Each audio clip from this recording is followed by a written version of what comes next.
चल भावा. हा चल.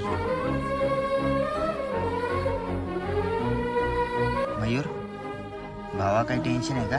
हा यार, घरचं टेन्शन आहे, जाऊ दे सोड.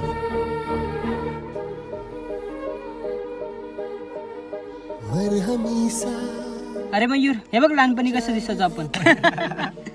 बरं थांब, तुला अजून एक व्हिडिओ दाखवतो. ए सच्चा, तुला माहिती आहे का यार, मयूर यातानी खूप टेन्शन मध्ये होता, पण तुला भेटला कीच हसायला लागला. काय झालं बाबा, टेन्शन फ्री झालं ना? माहिती नाही, काय गोष्टी माझ्या मित्रांच्या शब्दामध्ये.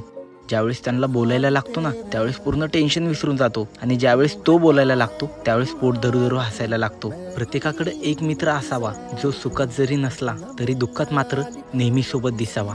ज्याला दुःख सांगायची गरज पडली नाही पाहिजे, आणि त्याच्याकडे दुःख घेऊन गेलो ना तरी त्याने वापस हसतच पाठवलं पाहिजे. आणि असा मित्र आहे माझ्याकडं.